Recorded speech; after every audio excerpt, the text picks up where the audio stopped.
On a February evening in 1928, 23-year-old medical student Theora Hicks looked out from the passenger seat of her date's car and watched downtown Columbus, Ohio pass by. Theora was pale and pretty with cropped brown hair. She had on a fitted dress and wore her father's old watch on her wrist. She was wearing a dress that night to go out, but Theora often wore pants, dress shirts, and ties, a fashion trend that some women had embraced in the 1920s to show that certain types of clothes were not just for men. Theora's date turned his car onto a rural road that led out of the city, and Theora watched the buildings of Columbus give way to open fields and farmland. She turned to her date and smiled, and he smiled back. Theora's date that night was a man named Marion Myers. He was significantly older than Theora, almost 35 years old at the time, and he was tall, skinny, and bald. Theora and Marion had met on campus at Ohio State University. Theora went to medical school there, and Marion worked in the university's agricultural department. They had been seeing each other off and on for over a year, but only Theora's closest friends even knew Marion existed, because Theora did not talk much about her personal life. Her best friends knew that Theora occasionally went on dates with Marion, but they thought she never took any of those dates too seriously. And unlike most of her friends, Theora never talked about wanting to meet the right guy or getting married. In fact, some of Theora's friends had started to wonder if she even liked men at all, and they thought maybe seeing Marion was just a way for her to cover up the fact that she was actually interested in women. But her friends could never be sure, because when Theora talked to them about her life, she almost always focused on her dream of becoming a doctor or on the social changes she wanted to fight for that would give women more rights in a society that was still heavily dominated by men. Her friends loved that Theora was passionate about important subjects, but most of them still thought the way she lived her life was kind of strange.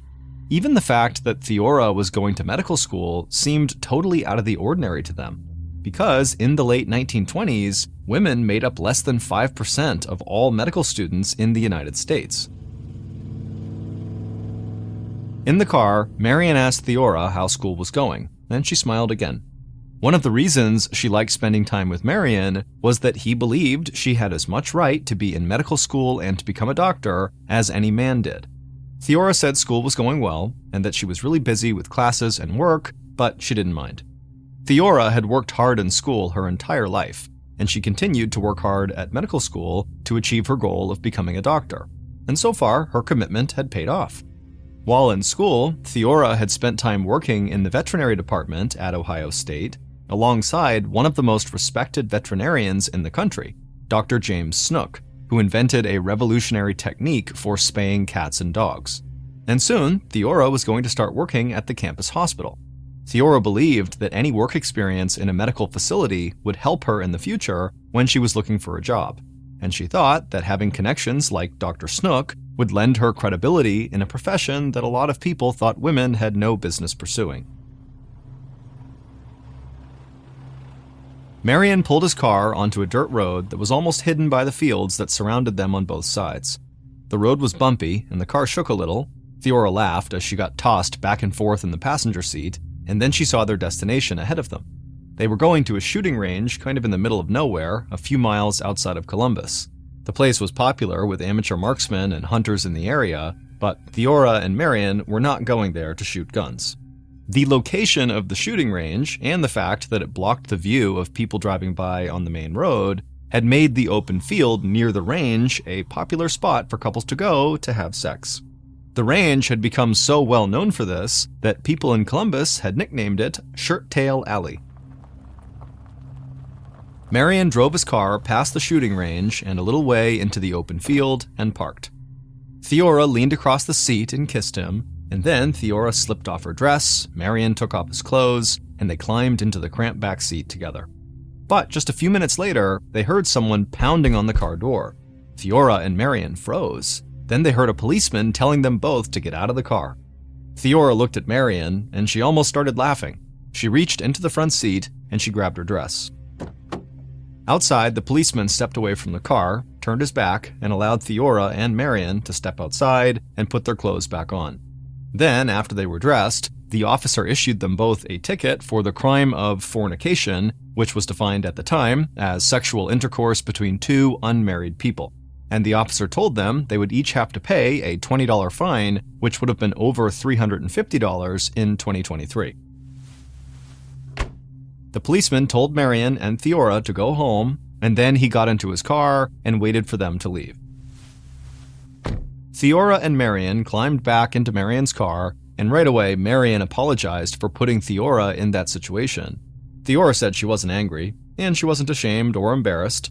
She believed part of achieving greater rights for women was getting rid of the judgment and ridicule that young women her age often endured when they had sex before they were married.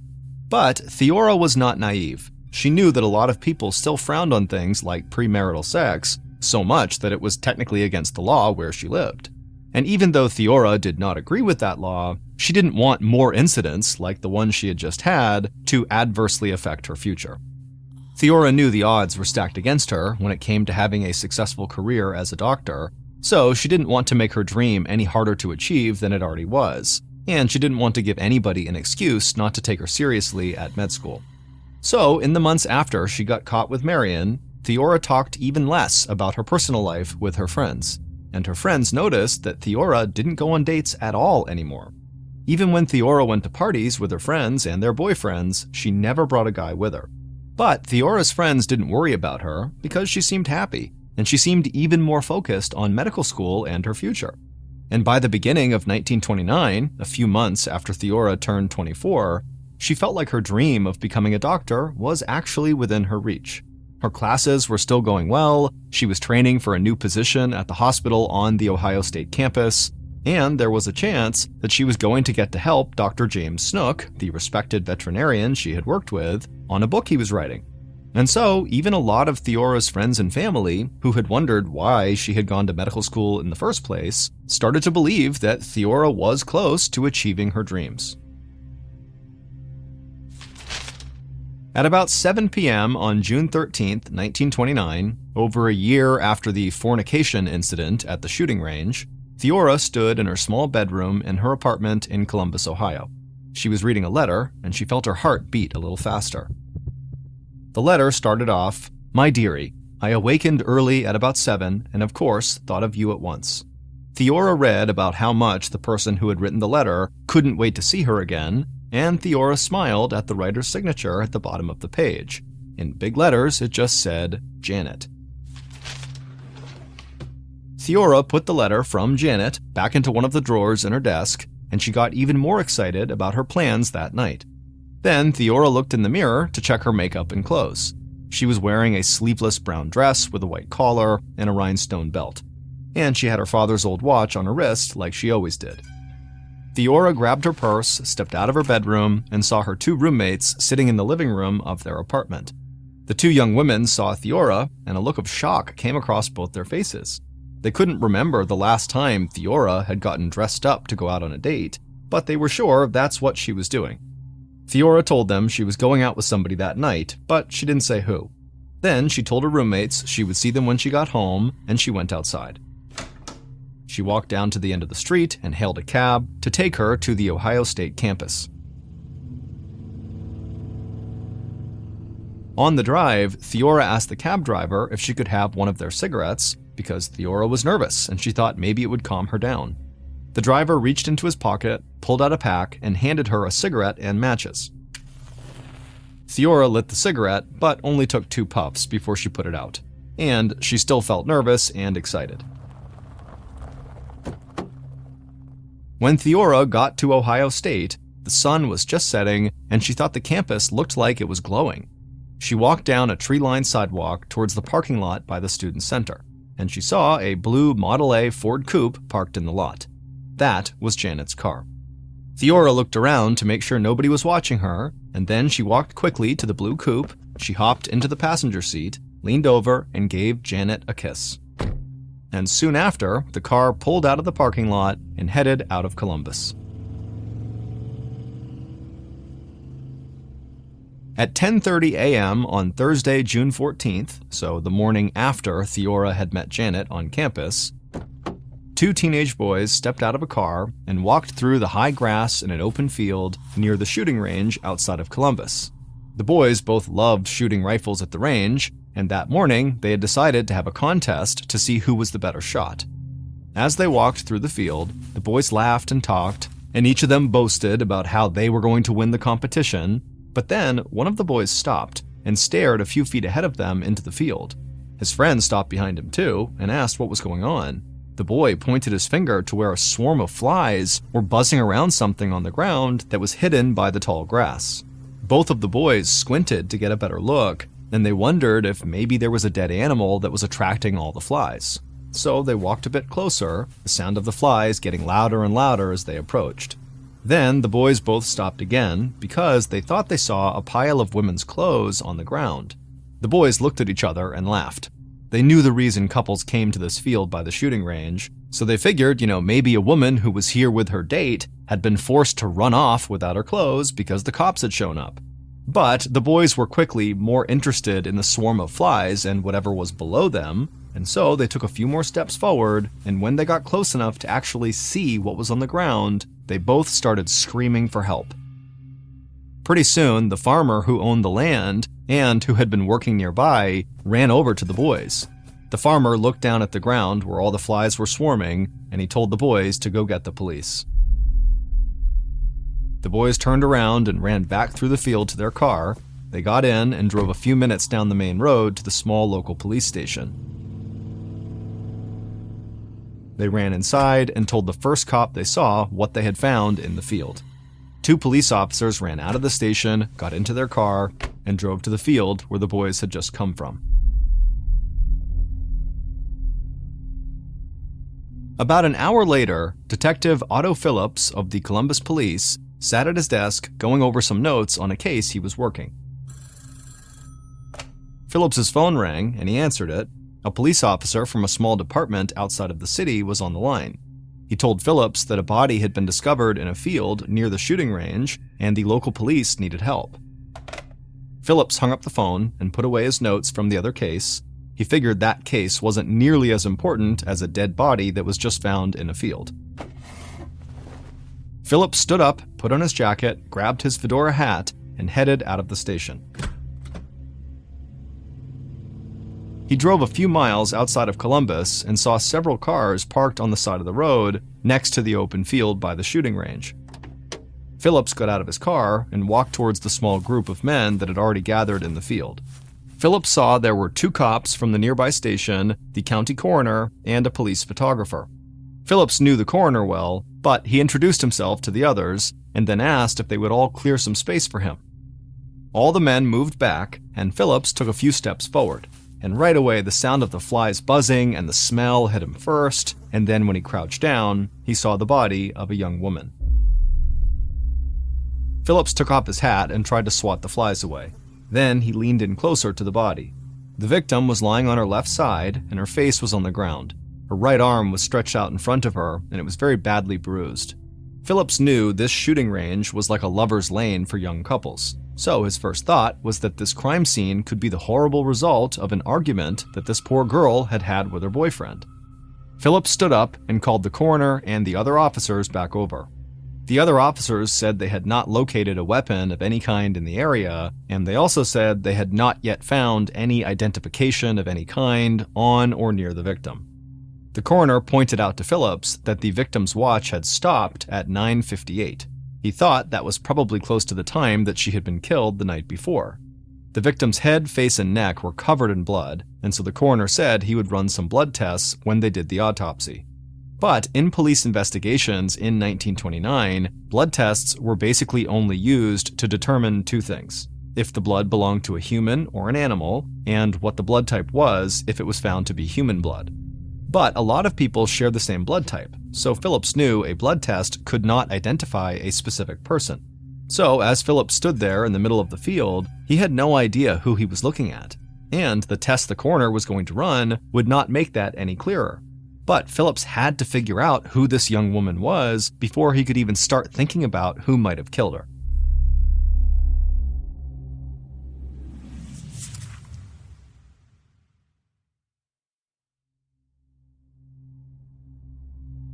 The news of the body found outside the city did not take long to spread, and that afternoon, 2 of Columbus's newspapers ran salacious headlines about the dead girl found at the infamous Lover's Lane nicknamed Shirt Tail Alley.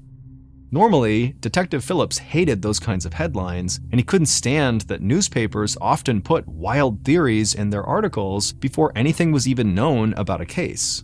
But that afternoon, Phillips thought the attention-grabbing newspaper stories might actually help him figure out who the murder victim was. And Phillips would be right. Not long after the newspapers went out that day, 2 young women arrived at the Columbus police station. They said they had seen the articles about the body found in the field, and they were worried it was their roommate, because she had gone out the night before, but never came home. Phillips thanked the women for coming in. Then he asked them if they would go with him and another officer to the mortuary where the body had been taken to see if they could identify the victim, and the women agreed to go. So the women took a short drive with Phillips and the other police officer. Then they walked into a cold, quiet room in the mortuary. The officers led them to a table to see the body, and the women stood there in shock. They hugged each other and started crying. The victim's face was mangled and bloody, but they could still see it was their roommate, Theora Hicks. Phillips said he was sorry to put the women on the spot when he knew how upset they were, but based on where police had found Theora's body, his instinct was that whoever had killed her was most likely a man she was seeing. So Phillips asked if they knew who that man might be. The women talked to each other for a second, and then one of them told Phillips that they knew Theora had gone out on a date the night before, but that she was very private about her personal life and almost never talked about who she was actually seeing. But the woman said there was one guy who Theora had always seemed to go back to in the past, and that was an older man named Marion Myers.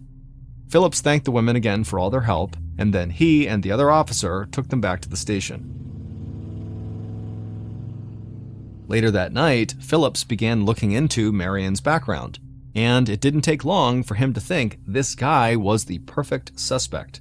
Phillips learned from the officers at the small department outside of Columbus that a year earlier, Marion had paid a fine after he had been busted for fornication. Phillips also learned that Theora had been in the car with Marion when police found him, and that the incident had taken place in the same field where the teenage boys had discovered Theora's body. Early the next morning, so June 15th, the county coroner was sitting in a small office at the mortuary, putting together notes from Theora's autopsy. Then he heard footsteps outside the office. The coroner put down his pen, got up from his desk, and walked out of his office. And he got startled when he saw a tall, skinny, bald man pacing back and forth. The coroner asked why the man was there, and the man looked at the coroner and said he wanted information about the dead girl police had found at the shooting range. The coroner asked who the man was and why he thought it was okay for him to be there, but the man just kept pacing and asking about the dead girl. So the coroner just turned and rushed back into his office and called the Columbus police to tell them what was going on. But by the time the coroner hung up and walked back out of the office, the tall, skinny, bald man had already disappeared. But when the coroner described this man to the police, they were certain it was Marion, and Detective Phillips was already planning to bring Marion into the station that day. Not long after the call from the coroner, Phillips sent officers to the house where Marion lived on the Ohio State campus to get him and bring him in for questioning. The police found Marion at the house and quickly drove him to the station. Marion was already Phillips's prime suspect, and his bizarre behavior at the mortuary just made him seem even guiltier to Phillips. Phillips led Marion into a small interrogation room. It was a cool day, and it had been raining, but Marion looked hot and sweaty. Phillips asked Marion about his relationship with Theora. Marion said they had dated on and off for a couple of years, but they were not dating anymore. Marion said he loved Theora, but she did not love him. And he was sure that she was seeing someone else even when they were together. Phillips asked Marion where he had been on the night of Theora's murder. Marion said he had nothing to do with what happened to Theora. Then he proceeded to stumble through a story about everything he had done on the day of the murder to prove that he had an alibi. Phillips felt like during his time as a detective, he'd learned how to read people pretty well, but there was something about Marion that he just couldn't quite figure out. Marion came off as a jealous, jilted lover, and there was a chance that he was making up his supposed alibi on the spot. But Phillips also got the sense that this was the kind of guy who would go into a panic and start rambling, even when he was asked a simple question, like what he had eaten for dinner the night before. So by the end of the interview, Phillips still considered Marion a major suspect, but he wanted to know if Marion was right about Theora seeing someone else. Because if Theora was dating someone else, and that was who she had gone out with the night she got murdered, Phillips needed to find out.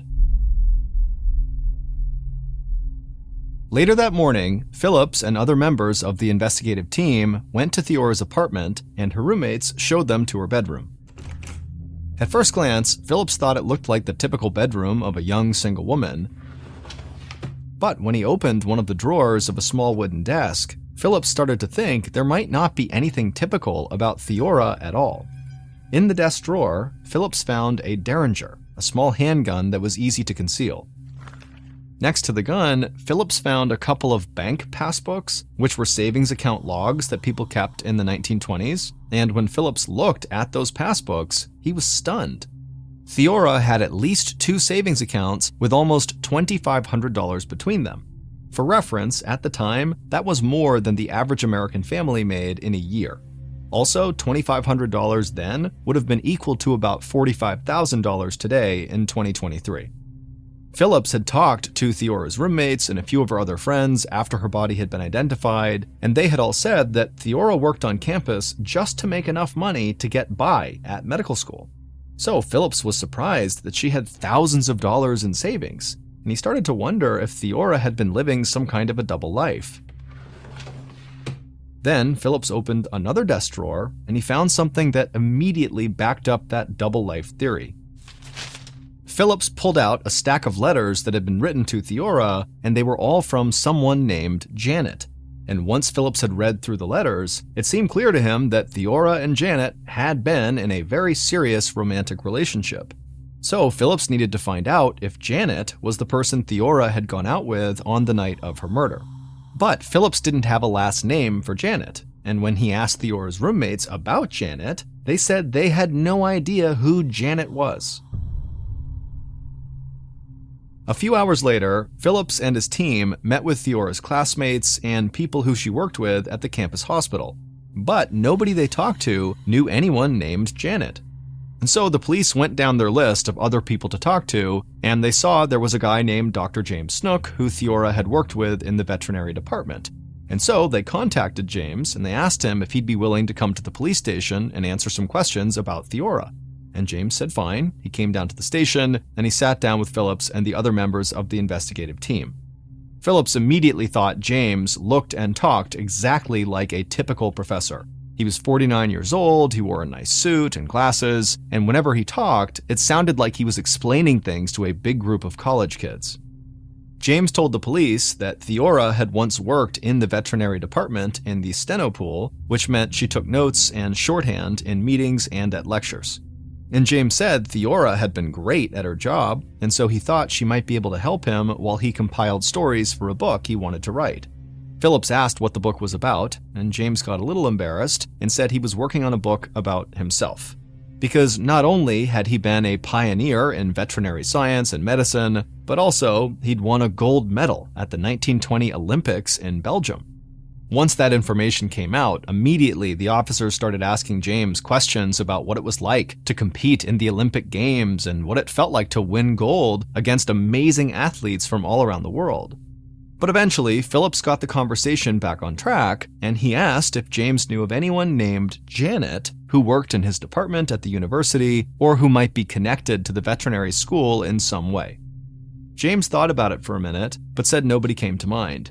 But he admitted that after being a professor for years, he was not great about remembering all the names of all of his students. They kind of blended together. And then at the end of the interview, Phillips thanked James for coming in and said they'd follow up with him if they needed to. After that interview, Phillips was getting frustrated.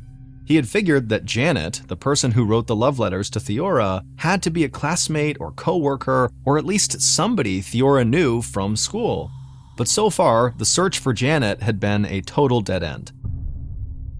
And the team was still looking into Marion's alibi, so they couldn't rule him out as a suspect. They even decided to bring Marion back in and to keep him at the station until they were sure they knew where he had been on the night of the murder. But Phillips was having doubts that Marion was the killer, and he was almost positive that Theora's secret lover, Janet, had something to do with Theora's death. Later that day, Phillips met with the coroner at the mortuary, and the results of Theora's autopsy threw Phillips for a loop. At the time of her death, Theora had traces of marijuana in her system, but it wasn't from smoking marijuana, which would be the most common way to ingest the drug. Instead, Theora had ingested a very uncommon type of marijuana in powder form. In addition to that, Theora had also ingested something even stranger: blister beetle extract, more commonly called Spanish fly, which was a chemical substance taken from an insect. At the time, some people believed Spanish fly was an aphrodisiac that heightened a person's sexual performance, but Spanish fly was not exactly easy for anyone to just get. So by that evening, Phillips was starting to feel like this case that had seemed pretty straightforward at the beginning was just getting weirder and weirder and weirder. So by that evening, Phillips was starting to feel like this case, which had seemed pretty straightforward at first, was now starting to seem really complicated and just totally weird. And then later that night, the case got even weirder because Phillips got a phone call from a woman who said she was a landlord and that she was sure she had rented a small apartment in the city to the dead girl she'd seen in the newspaper. Phillips hung up the phone with the landlord and just shook his head. In the course of about a day, he discovered Theora's gun, her shocking bank accounts, her love letters, and her secret apartment. But he still didn't have the one piece of evidence he badly wanted. He didn't know who this Janet person was. On the same night that Phillips had spoken to that landlord, he and a few other officers drove across town to see the apartment Theora had supposedly rented. Phillips was exhausted, and he felt like that day might never end, but he hoped maybe something in this new apartment would either prove Marion was the murderer or lead him to Janet. The landlord walked Phillips and his team into the small one-room apartment. A large brass bed took up most of the space, and there was one wooden chair in the corner. Phillips also saw a back door that would allow people to come in and out of the apartment without being seen by anybody on the street in front. One look at the place, and Phillips knew this was a classic love nest where people would meet to have a secret affair. Phillips showed the landlord a photo of Theora, and the landlord said that was definitely the woman who had rented this place, but she'd used a different name. The landlord also said Theora had told her she would not be renting the apartment anymore and would move her things out that week. Phillips and his team searched the room for any piece of evidence that might help their investigation, but it looked like Theora had already moved out because all they found was a woman's brown hat lying on the hardwood floor. So when Phillips's long day finally ended, he still had Marion in custody at the police station, but he didn't really have anything new to go on. In the days following Detective Phillips's visit to Theora's secret apartment, police were able to corroborate almost all of Marion's alibi for the night of Theora's murder. But there was still about 30 minutes that night that Marion could not account for, and nobody close to him had seen him during that time. 30 minutes was long enough for Marion to have driven Theora out to the field by the shooting range and to have killed her, so Marion remained a prime suspect. Then, even though the investigation into this case had only been going on for a few days, the county prosecutor started to put a lot of pressure on Phillips and his team. The county prosecutor was new, he was young, and so the police figured he just wanted to make a name for himself by bringing a big-time murder case to trial. But the county prosecutor pointed to the continuing stories in the newspapers that were spreading wild rumors about a maniac roaming the streets of Columbus who wanted to hunt down more young women. So the prosecutor said this case needed to be closed soon before there was complete panic across the city. Detective Phillips agreed with that, but Phillips was convinced he wouldn't be able to close the case until he found this Janet person, the person he was sure was having an affair with Theora when she was killed. So Phillips and his team kept interviewing new people connected to Theora, and they circled back around to talk to people they had already met with to see if maybe they had missed something the first time they spoke. Then, just after 11 a.m. on June 18th, so 5 days after Theora's murder, police brought a woman in who they hoped could move the investigation forward. The young county prosecutor would lead the interview. He asked the woman a series of questions over the course of 4 hours, and when the woman was tired and worn down, she said something that made Phillips and the prosecutor rethink the entire investigation. What they heard in that interview would finally lead Phillips to his Janet, and the police would discover who had killed Theora. Based on the interview led by the county prosecutor of that woman, evidence found at the crime scene, and interviews conducted throughout the investigation, here is a reconstruction of what police believe happened the night someone murdered Theora Hicks on June 13, 1929. On that day, at about 9 p.m. at night, Janet's blue coupe pulled into the parking lot near the Student Center on the Ohio State campus. Janet was wearing pants, a dress shirt, and a tie. Janet was nervous and kept glancing back and forth to make sure nobody was watching the car. Then Janet saw Theora walking towards the parking lot. Theora got into the car, gave Janet a kiss, and they sped away from the university. A few minutes later, Theora found herself staring out at fields and farmland as they headed to the shooting range outside of the city. Theora knew this drive well, but something felt a little different that night. She felt a little lightheaded and maybe a bit confused. Still, she was excited to be going back to the shooting range. She had avoided it ever since she got caught by the police there over a year earlier, but she figured with as dark as it was going to be that night, the police wouldn't find them. Janet eased off the gas and turned onto the road that led past the shooting range and parked in the field nearby. Theora looked over at Janet and smiled, but Janet just looked away. Theora's head started to feel even lighter than it had on the drive over, and her face was starting to feel flushed and hot. Then Janet turned to her and said something that made Theora very angry. Theora snapped a comment back, and then before long, the two were arguing.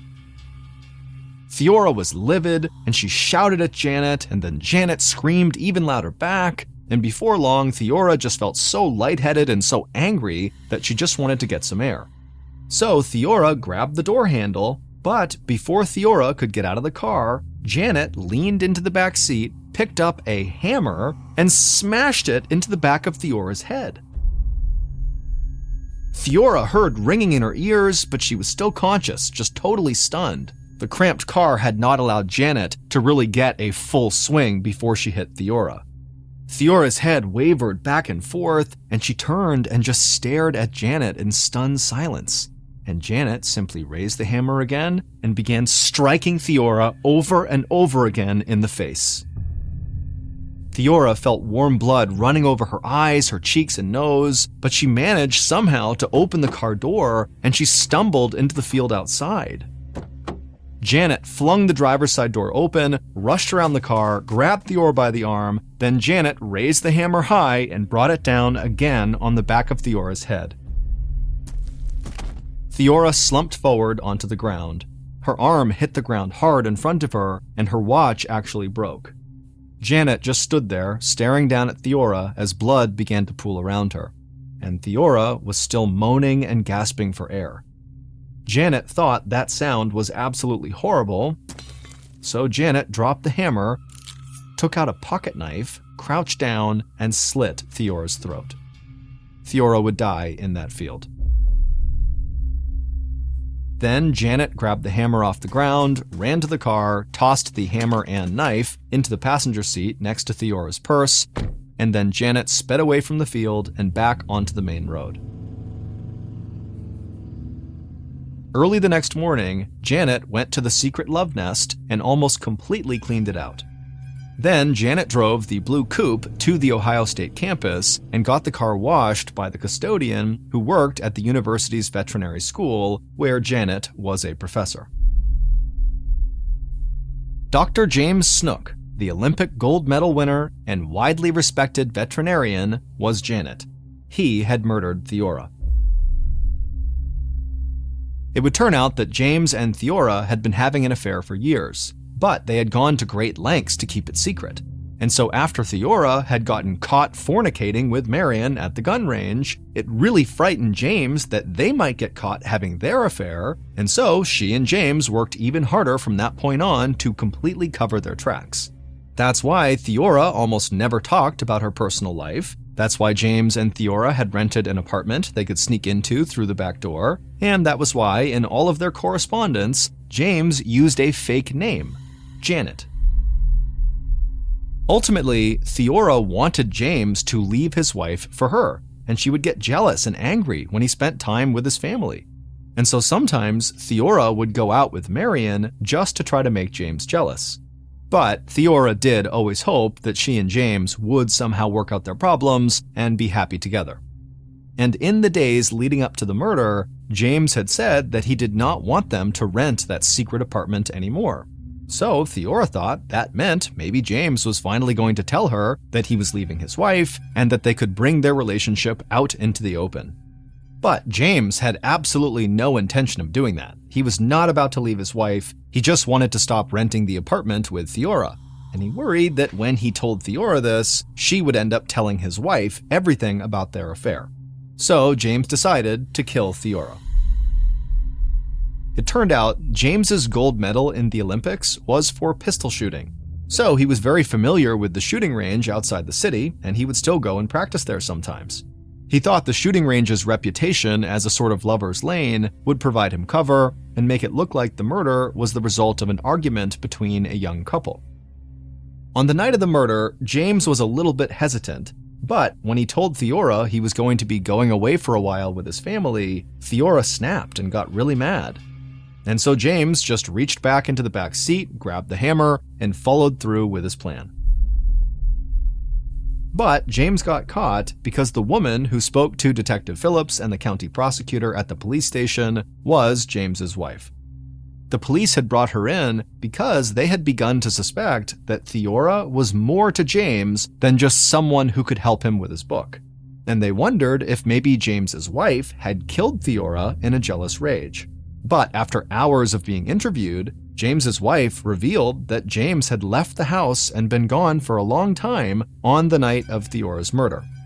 And so police dug deeper into James's background, and they discovered that James had been taking amounts of money out of his bank account that matched the amounts in Theora's passbooks.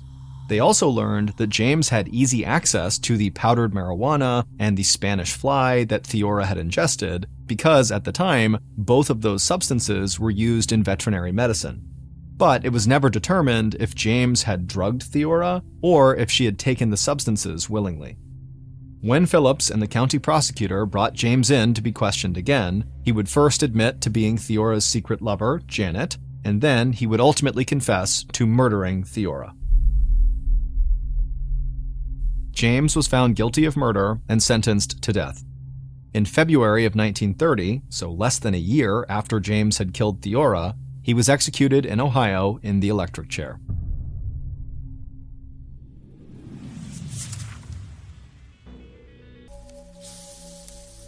On the afternoon of May 29, 1993, 32-year-old Norma Rodriguez stood over a grill flipping hamburgers in her backyard in Port Hueneme, California. Norma had long brown wavy hair, and she was wearing a light, colorful dress. It was Memorial Day weekend, and Norma had invited over a bunch of her friends and coworkers from the retail store where she worked to celebrate the holiday. Music was playing, the smell of food wafted through the backyard, and the weather felt perfect at about 70 degrees Fahrenheit. Norma smiled as she watched her youngest son, who was 4 years old, running around the yard with a few of her friends' kids, and she thought to herself that she couldn't have asked for a better day to host a party. Norma checked the burgers on the grill and then shouted out to the guests that the food was ready. Then she put the burgers on a tray and put it down on a long picnic table next to paper plates, side dishes, and condiments that she'd already laid out. Then she just stepped back and watched as her friends continued talking, laughing, and walking over to the table to get their food. And as she watched them, she was reminded of all the family cookouts she had had when she was a kid. Norma came from a big family. She had 6 sisters and a brother, and she still enjoyed having her house filled with people. A friend of Norma's, Warren Mackey, walked over to her with his plate of food in his hand. He thanked Norma for the burger and for inviting him to the party. Warren and Norma had worked together for a while, but even after Warren had left the job, they stayed in touch. Because Norma was one of those people who made friends for life.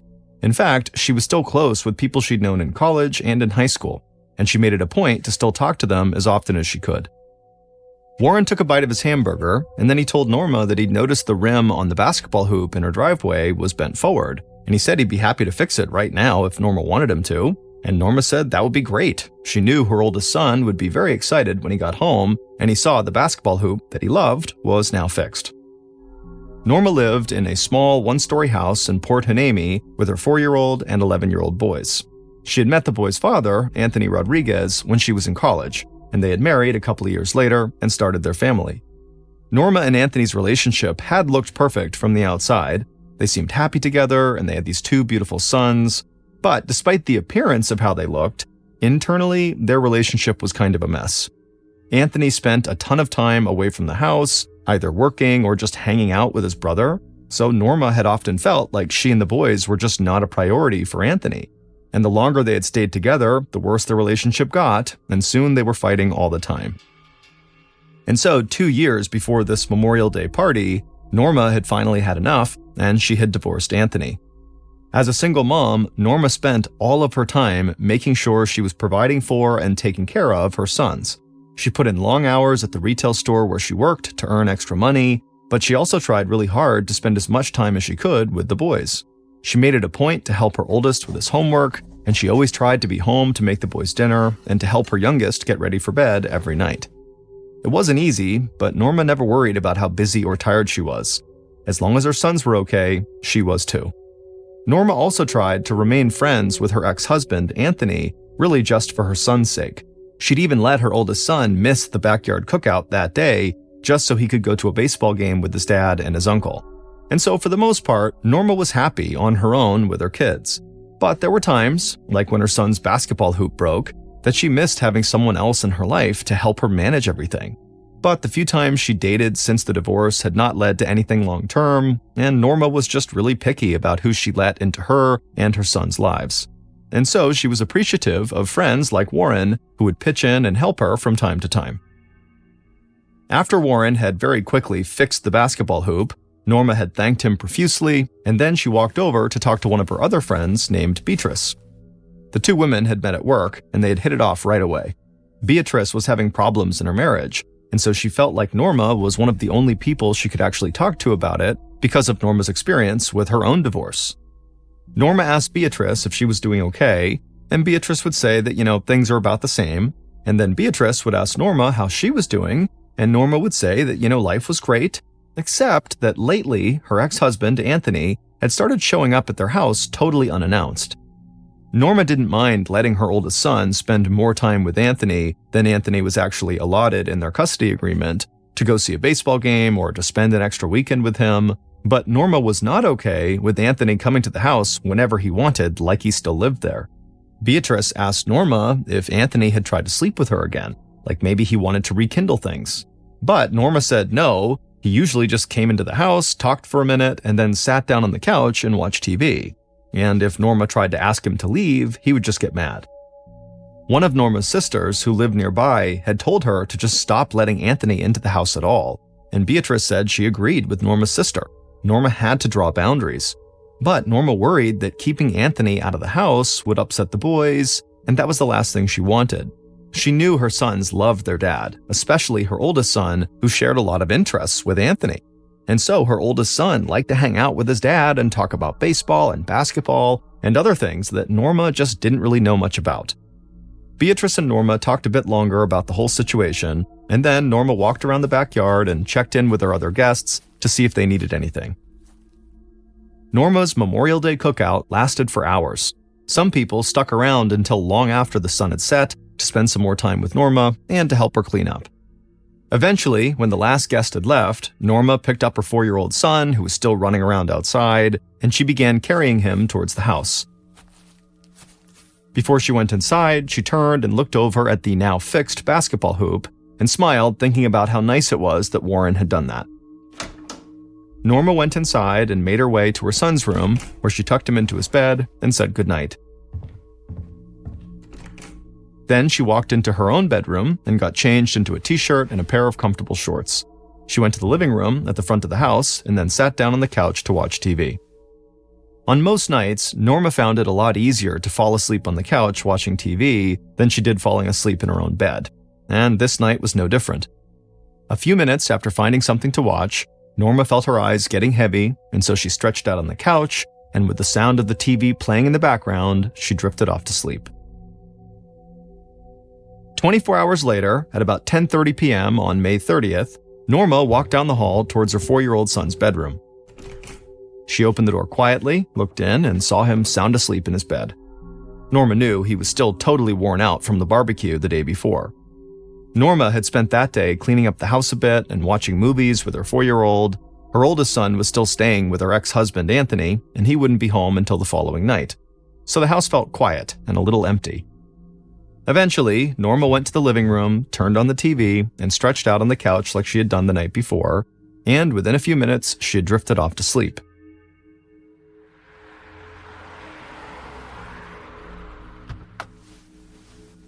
The next day, at 9:45 p.m. on May 31st, so 48 hours after the barbecue, Norma's 11-year-old son stepped out of Anthony's car in front of the house.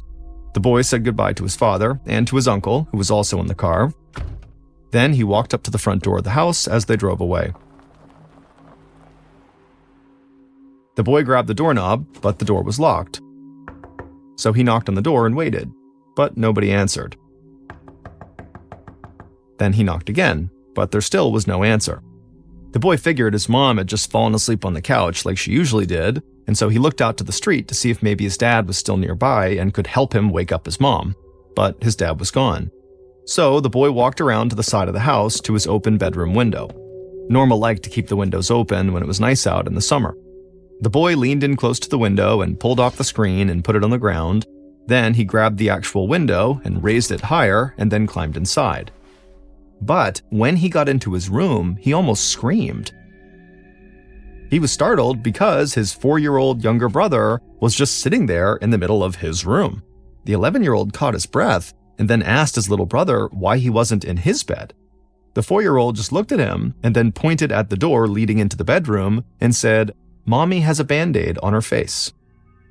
The 11-year-old looked at his little brother for a second, totally confused, but then he figured his little brother was just tired and not making any sense, or that his mom maybe had cut her cheek or something and had put a Band-Aid on the cut.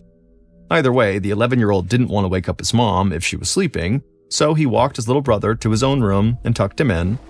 Then the 11-year-old went back to his room, changed into pajamas, and went to bed as well.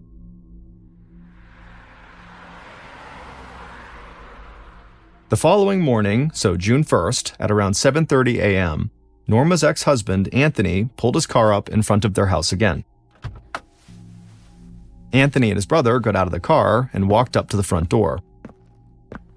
Anthony was 33 years old, and he was tall with dark hair and dark eyes. He knocked on the door, and then he and his brother stood on the porch and talked while they waited for Norma to answer. Anthony and his brother were there to take the boys for the day because Norma had made plans to go to the beach with some of her friends. After a few moments had passed and Norma had not come to the door, Anthony knocked again. And when nobody answered again, he said he was worried something weird was going on.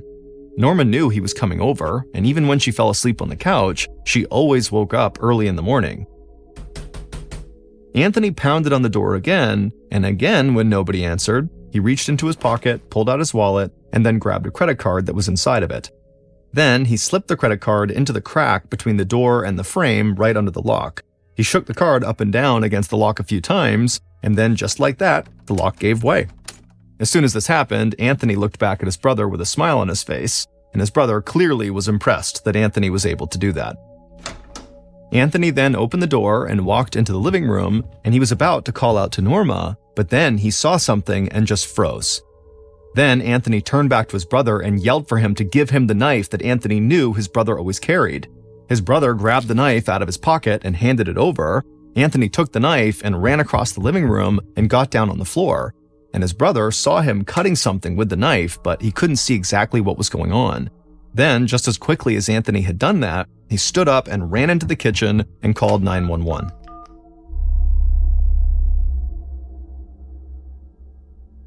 A few minutes after Anthony called 911, Detective Tony Paradise walked through the small Port Hueneme Police Department, drinking a fresh cup of coffee. His phone was ringing at his desk, so he sat down and answered it.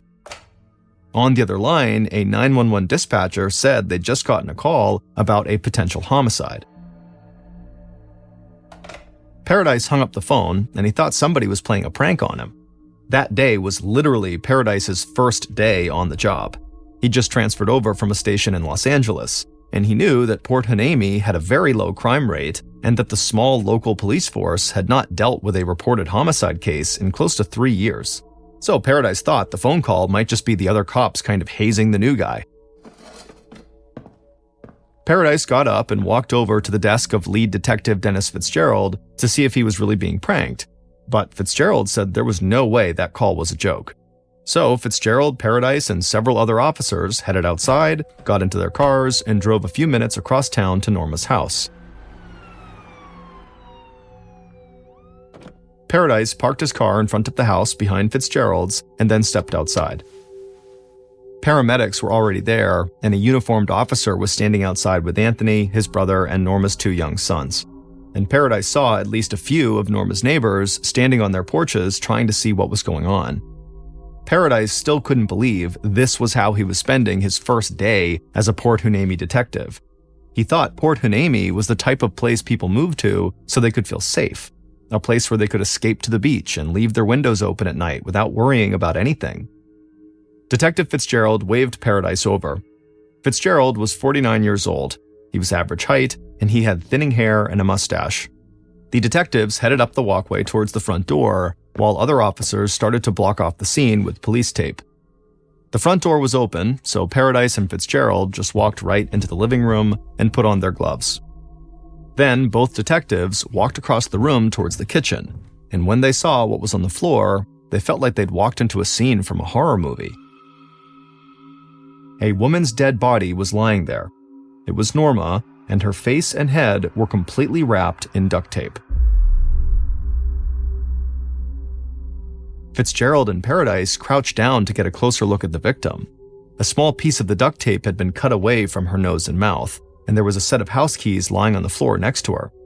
The detectives also noticed that rigor mortis had already started to set in, which causes the body to stiffen after death. But inside of a controlled environment, like this suburban living room, rigor mortis usually takes several hours to appear in the arms and legs. So Fitzgerald and Paradise believed the victim had most likely been dead in the house since sometime the day before. Fitzgerald and Paradise stood up and searched the living room. There was no blood anywhere, no weapon, and no sign of forced entry.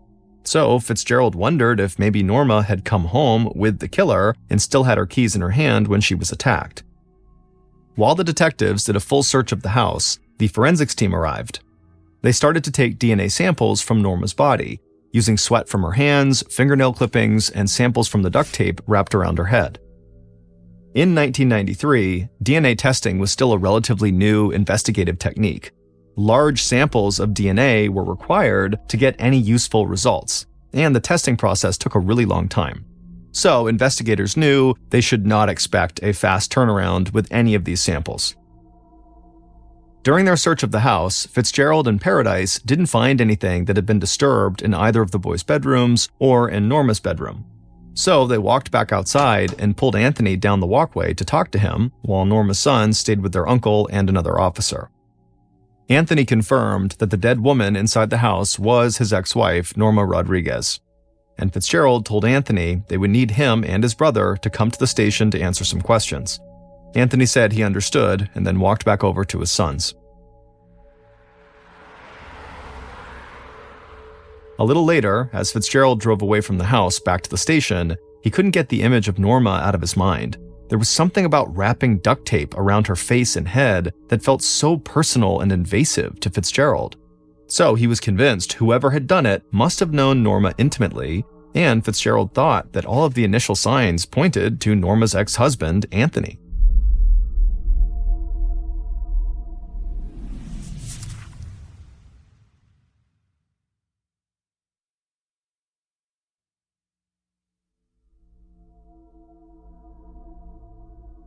Shortly after Detective Fitzgerald went back to the Port Hueneme police station, he sat down with Anthony inside of an interrogation room. The room was bright, cold, and cramped, and Anthony knew that Fitzgerald did not just want to have a casual conversation with him. Anthony was sure the police had targeted him as a suspect from the moment they showed up at the house. After all, he was the ex-husband, and he was the one who had found Norma's body. Anthony's brother had also been brought to the station for questioning, and Norma's sons were there too. Fitzgerald needed to talk to the boys, but he knew they were scared and still in shock, so he wanted to make sure they were physically and mentally okay before he talked to them about what had happened to their mother. In the interrogation room, Fitzgerald asked Anthony to start by explaining what had happened earlier that morning when Anthony had arrived at his ex-wife's house. And Anthony told Fitzgerald how when nobody had answered the door, he had unlocked it using a credit card. Fitzgerald sat straight up in his chair. This was a huge red flag, and Fitzgerald had a couple of different thoughts running through his head. Did this guy have experience breaking into houses? Or had Anthony just used the key to get in, and he was making up the credit card story to cover his tracks? The police had found a set of house keys next to Norma's body on the floor, and there was no sign of forced entry. So Fitzgerald believed there was a good chance whoever killed Norma had been invited into the house, and he knew Anthony was a frequent visitor there. Anthony could have easily killed Norma, taken the keys, used them to get back into the house the following day, and then put the keys on the floor by Norma's body before the police arrived. But Fitzgerald didn't want to show his hand in any way, so he let Anthony keep talking, and Fitzgerald spotted yet another huge red flag almost immediately. Anthony said when he walked into the house, he saw Norma lying on the floor between the living room and the kitchen, and her head and face were completely wrapped in duct tape. And so he said his first instinct was to cut the tape away so Norma could breathe. So Anthony got a utility knife from his brother that had a fold-out pair of scissors on it, and he had rushed over to Norma and cut the duct tape away from her mouth and nose. He said her body still felt warm when he was touching her, but she wasn't breathing, so he ran into the kitchen and called 911. Fitzgerald leaned back and just kind of stared at Anthony in disbelief. In Fitzgerald's mind, Anthony was admitting to tampering with evidence at a murder scene, and the idea that Anthony thought Norma's body was still warm didn't seem possible to Fitzgerald. He knew Norma had been dead since the day before Anthony and his brother showed up at the house, so her body definitely would not have been warm. It would have been cold. But Fitzgerald knew that people could experience different things and make strange decisions when they were in shock. So even though everything about Anthony's story felt totally off to Fitzgerald, he stayed open to the idea that Anthony could be telling the truth. Fitzgerald asked Anthony if he would stay at the station and submit to a polygraph, which is commonly known as a lie detector test. Anthony said he would, and he also agreed to submit DNA samples for testing. While Anthony was prepped for his polygraph, Fitzgerald stepped out of the interrogation room and met with the investigators who had been speaking with Anthony's brother. And it would turn out both men had given identical stories of what had happened. But that didn't really mean anything to Fitzgerald.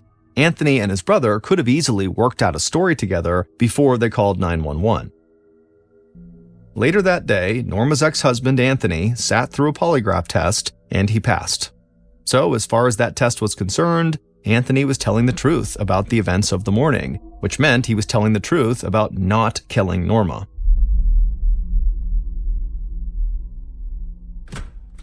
Not long after Anthony had taken his polygraph, Fitzgerald and Paradise walked into an office in the police station where Norma's sons had been waiting with an officer and a child welfare social worker. Fitzgerald crouched down in front of the chair where Norma's 4-year-old son was sitting, and he introduced himself in a soft, calm voice. The little boy was scared and confused, and he barely spoke. So his 11-year-old brother stepped in to try to help police as best as he could. He told detectives about how his dad and uncle had dropped him off at home the night before and how he had missed the Memorial Day cookout at the house. Then the 11-year-old told them that, the front door was locked when he got home, and so he'd gone in through his bedroom window, and that was when he found his little brother just sitting there in the middle of the room. He said he didn't want to wake up his mom, so he tucked his younger brother into bed and then went back to his own room and fell asleep. But then the 11-year-old remembered something else. He told police that when he first climbed into his bedroom, his little brother had said something really weird. He said, "Mommy has a Band-Aid on her face." At that moment, something hit Fitzgerald and Paradise for the first time. They realized that Norma's 4-year-old son had been alone in the house with the body of his dead mother for hours. and the little boy couldn't understand what the duct tape covering his mother's face was, so he had told his older brother that their mom had a Band-Aid on her face. Fitzgerald and Paradise tried not to react in front of the boys, but nothing they had seen in their time as cops had ever hit them as hard as that image of this poor little boy just alone with his dead mother, not having any idea what had happened. Fitzgerald thanked both of the boys for talking to them, and he told them that the police were there to help them if they needed anything. Then he and Paradise walked out of the office, and Fitzgerald sat down at his desk and tried to collect himself. He had kids of his own, and he struggled to imagine how anyone their age or younger could go through what Norma's little boy had gone through. On June 2nd, so the day after Norma's body had been discovered, Fitzgerald and Paradise got Norma's autopsy results, and those results caused them to fixate on the duct tape even more. It turned out the killer had used 20 feet of duct tape to completely cover Norma's face and head. The detectives were stunned by the amount of time that must have taken, and their initial thought after seeing the autopsy results was that whoever had killed Norma had immediately wanted to kind of distance themselves from her, so they had used the tape to depersonalize her and make her someone kind of faceless. This theory supported Fitzgerald's first impression that the killer must have known Norma well, and so after the murder they couldn't admit to themselves that they had killed someone so close to them. But Norma's ex-husband Anthony, who really seemed like the best suspect, had passed his polygraph.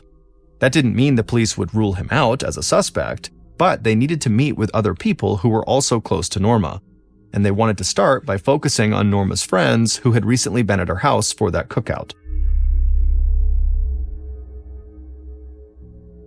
In the week following Norma's murder, the investigative team tracked down everyone who had attended Norma's Memorial Day cookout the day before she was murdered, and one of the first people they brought into the station to talk to was Warren Mackey, Norma's former coworker who had fixed the basketball hoop in the driveway. Warren was very tall and thin, with short brown hair and a mustache, and on this day he was wearing a t-shirt and jeans. Warren told Fitzgerald and Paradise that he and Norma had kept in touch even after he had stopped working at the same retail store as her. He said Norma was one of the nicest people he'd ever met and that she always treated everyone around her like family. And so that was why so many people stayed close to her even after they moved away or they didn't work together anymore. Then Warren talked about the actual Memorial Day barbecue and said while he was there, he had fixed the basketball hoop, and then at the end of the party, he had stayed back with a few people to help Norma clean up, and then he had just gone home, and that was it. Fitzgerald nodded and then asked Warren where he'd been the following night, the night that Norma was actually murdered. Warren shifted a bit in his seat and his face began to turn red. He said he was embarrassed, but he'd gone out to a club that night with some friends, and he'd gotten really drunk and done a little cocaine. A look of surprise came across Fitzgerald's face, not at what Warren had done at the club, but that he was admitting to using hard drugs in front of a police officer. But Fitzgerald wasn't investigating cocaine use, so he asked Warren if he would take a polygraph and submit DNA samples. And Warren quickly agreed and immediately sat for the polygraph. He passed the test just like Anthony had, and later that day, when Fitzgerald and Paradise followed up with the friends Warren said he'd gone to the club with, they corroborated his alibi. The investigation was only in its first week, but Fitzgerald was starting to worry they were already totally off track. They had no evidence tying anybody they'd interviewed to the crime scene, and everyone who had taken a polygraph test had passed. So after the initial rush of the investigation, things started to slow down. Weeks went by and no new information or new leads came in, and Fitzgerald and Paradise, they kept digging, but nothing was panning out. Then, several weeks into the investigation, Fitzgerald got bad news from the forensics team. They had not been able to secure large enough DNA samples from the crime scene to effectively try to match it with DNA samples taken from Anthony and from Norma's friends who had gone to the cookout. So, without those DNA tests providing any help, Fitzgerald and Paradise scrambled to find a new way forward in this investigation. And then, a month after Norma's murder, they finally caught a break. One of Norma's sisters told Fitzgerald that she had found out a woman named Beatrice, who had been at that Memorial Day barbecue, was cheating on her husband, and Norma had given Beatrice an extra set of keys to her own house so Beatrice could meet this secret lover at Norma's house. The news that Norma's friend Beatrice was using Norma's house to carry out an affair got the murder investigation right back on track. And Fitzgerald wondered if maybe the keys that had been found on the floor next to Norma's body were the keys that Norma had given Beatrice.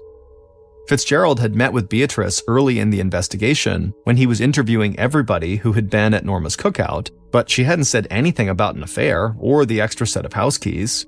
So when Fitzgerald met with Beatrice again at the station, he started his line of questioning by asking her why she had kept that information from police. Beatrice looked at Fitzgerald and her face turned red and her eyes started to water. She said she was totally ashamed and embarrassed that she was cheating on her husband, and she was scared what would happen if her husband found out. After speaking to Beatrice for several more hours, Fitzgerald did not think she was the killer. But he thought Beatrice's husband could be the person they were looking for. Fitzgerald thought that Beatrice's husband probably did know that his wife was cheating on him, and so he could have potentially stolen Beatrice's extra set of keys to Norma's house and used them to storm into Norma's house to confront Norma about her role in his wife's affair, and maybe in a fit of rage, he had killed Norma. So after meeting with Beatrice, Fitzgerald sent officers to bring in Beatrice's husband. The man looked totally confused from the second he walked into the police station. He said he didn't know Norma that well, and he really didn't understand how he could possibly help. But Fitzgerald led him into the interrogation room and took a seat across from him, and then just point blank, Fitzgerald asked if he had gone to Norma's house to confront her because she was letting Beatrice use the house to have an affair.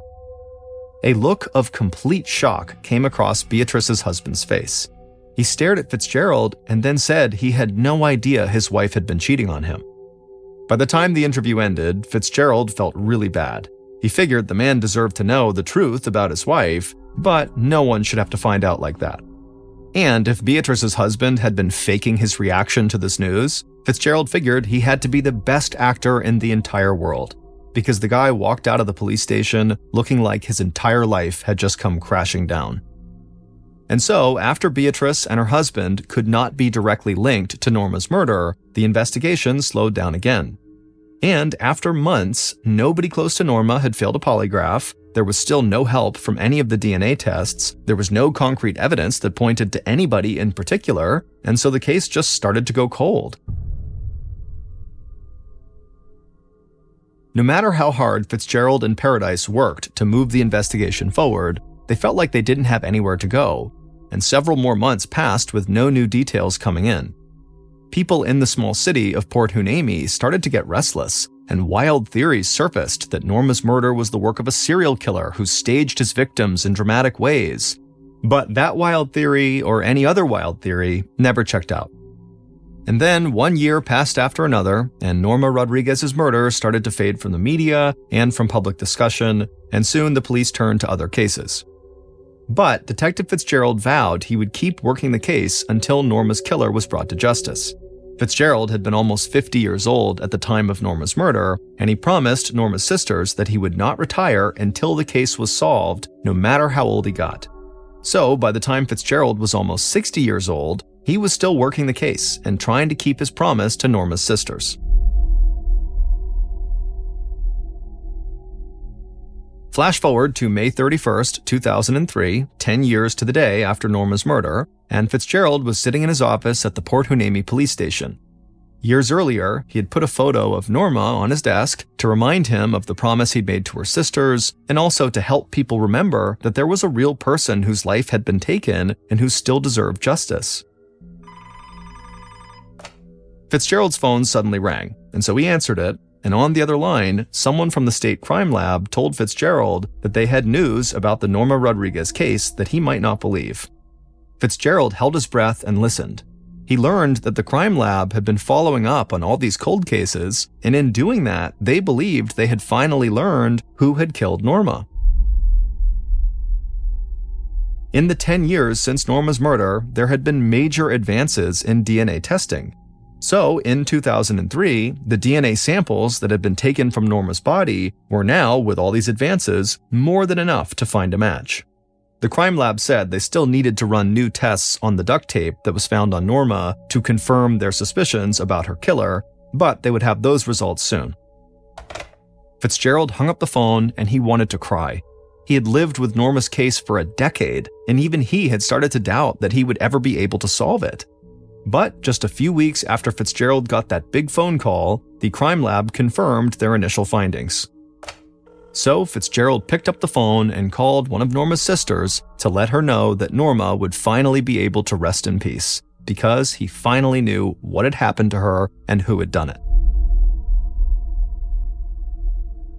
Based on DNA test results, evidence found at the scene, and interviews conducted throughout the 10-year investigation, here is a reconstruction of what police believe happened on May 31st, 1993, the day Norma Rodriguez was murdered.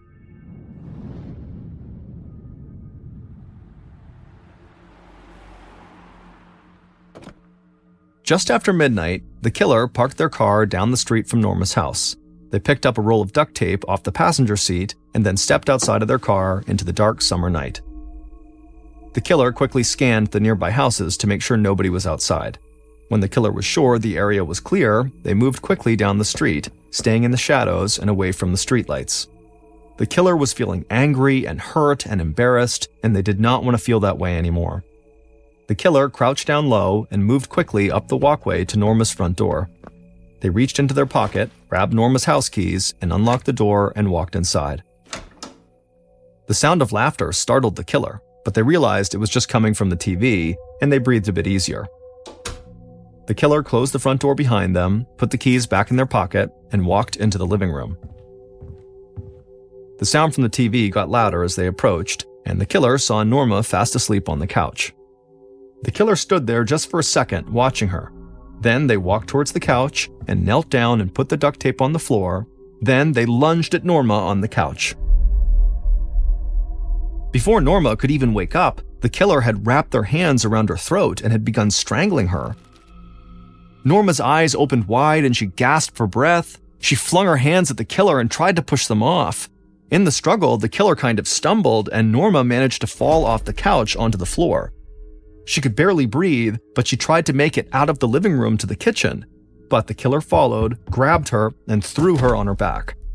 Then the killer grabbed Norma's throat with both hands again and squeezed as hard as they could.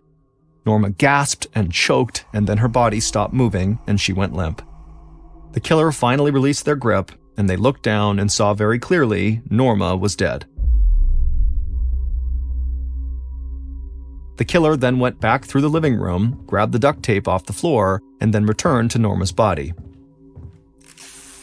Then the killer unrolled a piece of tape, covered Norma's eyes with it, and then wrapped it around the rest of her head. But the killer didn't stop. They held Norma's head up and wrapped 20 feet of duct tape around her face and head 14 times. Finally, the killer ripped off the tape from the roll and let Norma's head fall to the floor. They reached into their pocket with their free hand, pulled out the house keys, and dropped them next to Norma's body. Then they ran back through the living room and opened the front door. They locked the door handle from the inside, then walked out of the house, closed the locked door behind them, and ran down the walkway with the roll of duct tape still in their hand. The same duct tape they had used to help prop up the rim on the basketball hoop in Norma's driveway. Warren Mackey, Norma's former co-worker who had been at the Memorial Day cookout, had murdered Norma. It would turn out that Warren had wanted to be more than just friends with Norma, and for a while, he thought that was a real possibility. Norma and Warren talked on the phone regularly, and he even spent time at her house with her and the kids. But Norma just did not want a romantic relationship with Warren, and every time he asked her out or made a move on her at her house, she turned him down. Finally, Warren decided he just couldn't handle the rejection or the embarrassment he felt, so he decided he would murder Norma. At the Memorial Day cookout, while Norma walked around talking to her guests, Warren had gone into the house, found Norma's purse, and stolen her keys. It would turn out Norma had actually complained to a friend at the cookout that she had apparently misplaced her house keys somewhere. Then, late the following night, Warren had returned to Norma's house. He knew she slept on the couch a lot, so he figured he would either find her there or in her bedroom. It's not known if Warren had always intended to use the duct tape to wrap up Norma's face, or if he had decided to do it just because after he had killed her, he couldn't stand looking at her face and kind of seeing what he had done, and so he had just kind of impulsively decided to wrap her up. Following the murder, Warren had quickly gone home and then headed out late that night to the club with his friends to give himself a possible alibi. But the duct tape found on Norma ultimately discredited that alibi and led authorities to Warren after the investigation had stalled for 10 years. In 2003, the crime lab discovered that DNA samples that had been taken from Norma's hands matched the samples provided by Warren when he had submitted to DNA testing. But the crime lab and the district attorney believed it could be argued that Warren's DNA was found on Norma's hands because they had recently spent time together at a party. So tests were run on the part of the duct tape that had been torn away from the rest of the roll, the part of the duct tape that only the killer would have touched. And when DNA samples from the duct tape matched Warren's DNA, authorities knew they had found Norma's killer. Some investigators came to believe that Warren was able to pass his polygraph test because he possessed certain traits often linked to narcissists and sociopaths, things like a lack of remorse about lying and the ability to create a totally alternate reality in your mind that actually feels like the truth when you're talking about it. And so those traits can obviously make it easier for some people to pass a lie detector test even though they're lying. But regardless of how he passed that polygraph, Warren could not outrun the DNA evidence forever. And once the duct tape test confirmed he was the killer, police arrested him for Norma's murder. When Warren was confronted with the DNA evidence, he pled guilty to second-degree murder and he was sentenced to 15 years to life in prison. As of fall of 2023, he is still in prison in California. At Warren's sentencing, one of Norma's sisters looked him in the eye and told him, quote, "I curse you for the rest of your life. You didn't just do this to my sister. You murdered all of us." End quote.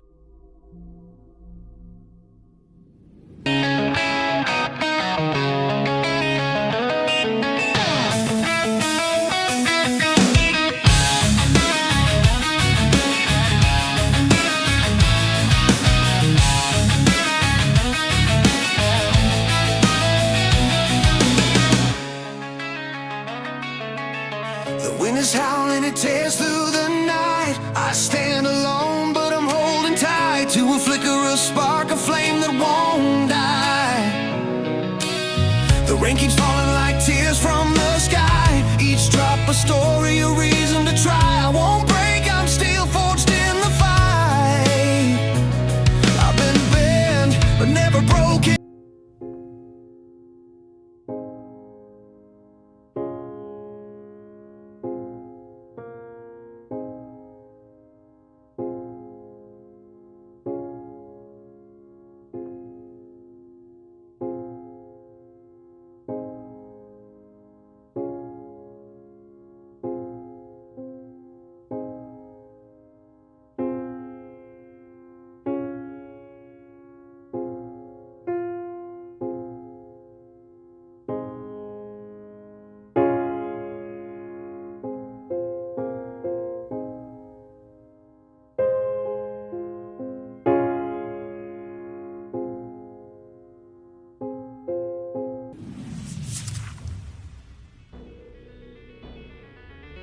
Thank you for listening to the MrBallen's podcast. If you enjoyed today's story, be sure to check out our YouTube channel, just called MrBallen's, where we have hundreds more stories just like this one, many of which are not available